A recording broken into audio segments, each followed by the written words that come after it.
Hi అండి అందరికీ. Welcome to our ASVS channel. అందరూ ఎలా ఉన్నారు? అందరూ బాగుండాలని నేనైతే మనస్ఫూర్తిగా కోరుకుంటున్నాను.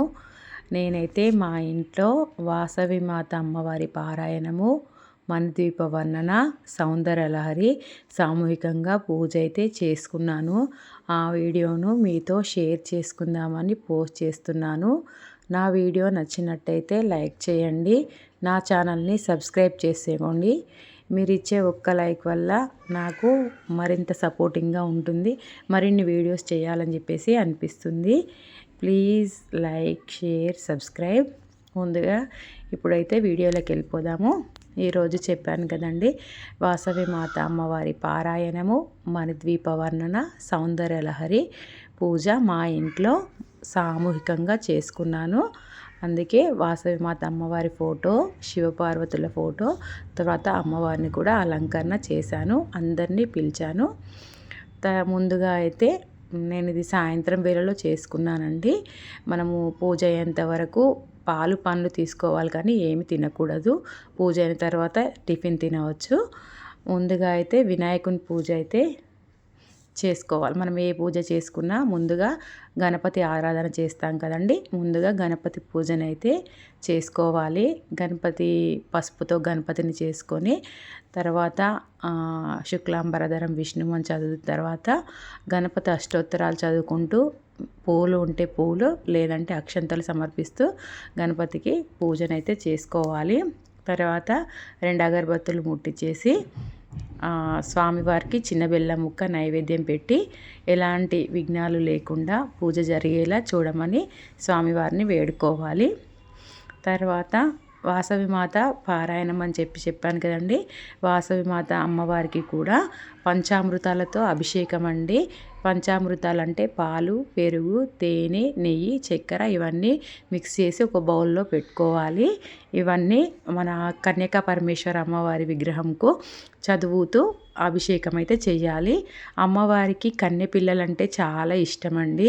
మీ ఇంటి దగ్గర ఉంటే 5 కానీ 9 కానీ 11 మంది, ఎంతమంది వీలైతే అంతమంది కన్నె పిల్లలు ఉండేలా చూసుకోండి. నాకైతే మా అమ్మాయి 10 ఇయర్స్ చిన్నపిల్ల కన్నెపిల్ల ఉందని చెప్పేసి ఆ పాపతోనే అభిషేకం అయితే చేయించుకున్నాను. అమ్మవారికి కన్నె పిల్లలంటే చాలా ప్రీతి అని చెప్పేసి నేను విన్నానండి. కన్యకా పరమేశ్వరి అమ్మవారు అంటేనే కన్నెపిల్లలు చాలా ఇష్టం అని చెప్పేసి, అందుకని నేనైతే మా పాపతోనే అభిషేకం అయితే చేయించానండి. పంచామృతాలతో పాలు, పెరుగు, తేనె, చక్కెర, నెయ్యి అన్ని విగ్రహం మీద పోసేసి వచ్చిన వాళ్ళందరితో కూడా అన్ని చదువుకుంటూ అభిషేకం అయితే చేయించానండి. నేను మనసులో అనుకున్నానండి, అమ్మవారికి ఎలాగైనా సరే కన్యక పరమేశ్వరి అమ్మవారి జీవిత పారాయణము, మణిద్వీప వర్ణన, సౌందర్యలహరి ఇంట్లో చేసుకోవాలని చేసుకున్నాను. నాకైతే మానసికంగా ఆనందంగా, ఆరోగ్యంగా చాలా సంతోషంగా అనిపించిందండి. తర్వాత అమ్మవారిది మేలో జయంతి ఉంటుంది కదండి. నేను కూడా అమ్మవారి జయంతిలో అప్పుడే చేసుకున్నాను ఈ పూజ. ఎప్పుడైనా మనం చేసుకోవచ్చు.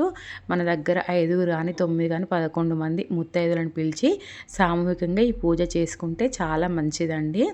నేను మణిద్వీప వర్ణన కూడా అమ్మవారికి చేసుకుందామని చెప్పేసి అమ్మవారిని అలంకరణ అయితే చేశాను.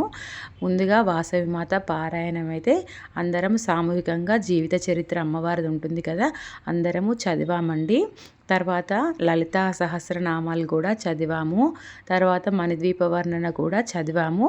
సౌందర్యలహరి కూడా ఆవిడ 101 శ్లోకాలు అయితే చదివారండి. నాకు 11 శ్లోకాల వరకే వచ్చు. మంజుల గారు అని చెప్పేసి వచ్చారు, తను 101 శ్లోకాలు చదివారు. 5 శ్లోకాలు చదువుకుంటూ హారతిస్తూ మనకు సౌందర్యలహరికి శ్లోకాలకు ఒక్కొక్క శ్లోకానికి ఒక్కొక్క అర్థం ఉంటుంది కదండి. అలా ఎన్ని శ్లోకాలకు అన్ని శ్లోకాలు మన మనసులో కోరిక అనుకొని 11 రూపాయలు దక్షిణలాగా పెట్టి, నేను మళ్ళీ పూజ అయిపోయిన తర్వాత మా ఇంటి దగ్గర పార్వతి అమ్మవారికి ఓడిబియ్యం పోసి ఆ దక్షిణ పెట్టినవన్నీ ఆ హుండీలో వేసేసానండి. ఒక్కో శ్లోకానికి ఒక్కో అర్థమైతే ఉంటుంది కదండి. అలా మనము ప్రతిదీ తర్వాత పిల్లల కోసము, ఆరోగ్యం కోసము, పిల్లల చదువు కోసము, ఇంటి కోసం, ఏదిని కోసమైనా ఒక్కొక్క శ్లోకాన్ని చదువుతూ 11 రూపాయలు అయితే పెట్టానండి. తర్వాత నైవేద్యంగా వడపప్పు, పానకము, సిరరవ్వం అండి పెట్టానండి. ఈ సౌందర్యలహరి శ్లోకాల్లో ఒక శ్లోకానికి కిస్మిస్లు కూడా నైవేద్యంగా పెట్టాలంటే కిస్మిస్లు కూడా నైవేద్యంగా పెట్టానండి. నాకైతే పూజ చాలా మంచిగా అనిపించిందండి. చాలామంది వచ్చారు. వచ్చిన ముత్తైదులందరికీ తాంబూలం ఇచ్చి భోజనాలు అయితే పెట్టానండి. చివరిగా హారతి పాట పాడాము.